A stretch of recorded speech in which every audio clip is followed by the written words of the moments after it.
నిమిషంలోనే మనిషి ఏంటేంటో ఆలోచనలు పెట్టేసుకుంటాడు. ఈ నిమిషంలోనే మనిషి ఏదేదో ఆలోచిస్తూ ఉంటాడు. ఈ నిమిషంలోనే ప్రభు పట్ల చెప్పండి అపార్థం చేసేసుకుంటాడు. ఈ నిమిషంలోనే మనిషి దేవుడిని వదిలేశాడు, దేవుడిని విడిచిపెట్టేశాడు, నాకు ఎవరు లేరు అని సొంత నిర్ణయాలు తీసేసుకుంటాడు. కనుక ఈ మాటలు వింటున్న ప్రియ సంగమా, దేవుడు విడిచిపెట్టేది నిమిషం కూడా ఎందుకు అంటే నీకు గుణపాఠం రావాలని, నీ వాళ్ళని ఎన్నో దినాలు, వారాలు, నెలలు, సంవత్సరాలు వదిలేశావు. దేవుడు నిమిషము విసర్జించితేనే బ్రతకలేని మనము దేవుడిని వదిలి సంవత్సరాలుగా ఎలా బ్రతకగలుగుతున్నాం,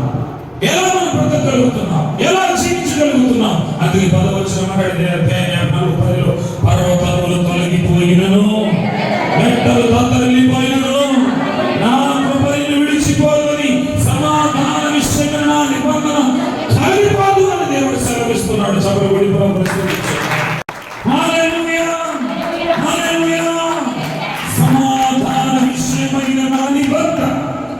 సమాధాన విషయమైన నా నిబంధన తొలగిపోదు. సృష్టి ఆరంభంలో దేవుడు ఇచ్చిన మాట, ఆదికాండం 1:28 వచనంలో దేవుడు వారిని ఆశీర్వదించాడు. వారు అనగా ఎవరు? ఆదాము, హవ్వలు. ఇంకెవరు లేరు. అప్పుడు ఆదాము, హవ్వలుగా ఉన్న వారిని దేవుడు ఏమంటున్నాడంటే, ఇలా మీరు ఫలించండి, అభివృద్ధి పొందండి, విస్తరించండి. కానీ చాలా మంది ఫలించకుండా అభివృద్ధి పొందుదాం అనుకుంటున్నారు. పరీక్షలు రాయాలంటే నువ్వు చదవాలి, నువ్వు కష్టపడాలి, నువ్వు బాగా చెప్పిన విషయాన్ని మనసులో ఉంచుకుని చూడకుండా రాయాలి. ఆ రాసిన దాన్ని బట్టి మార్కులు వస్తాయి. అలాగే విశ్వాస జీవితంలో కూడా నీవు దేవుని వాక్యము ఎలా విన్నావు, ఎన్నేళ్లుగా వింటున్నావు, ఎలా జీవిస్తూ ఉన్నావో ఆ వాక్యము బట్టి శ్రమలనే పరిశీలించినప్పుడు నీవు ఎలా నిలబడతావో, ఆ శ్రమలలో పాస్ అవుతావో యోబు మాదిరిగా, అప్పుడు నీవు అభివృద్ధి పొందుతావు, విస్తరింపబడతావు. హల్లెలూయా, హల్లెలూయా.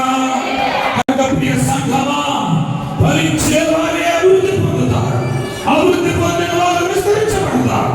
కాబట్టి ఆత్మ ఫలము చేత ఫలించేవారు కావాలి, ఆత్మ ఫలము చేత ఫలించేవారు కావాలి. ఆత్మ ఫలములో ఆ 9 రకాలైన భాగాలు నీవు నిష్ణాతుడిగా చేయబడితే నీవు అభివృద్ధిలోకి వస్తావు.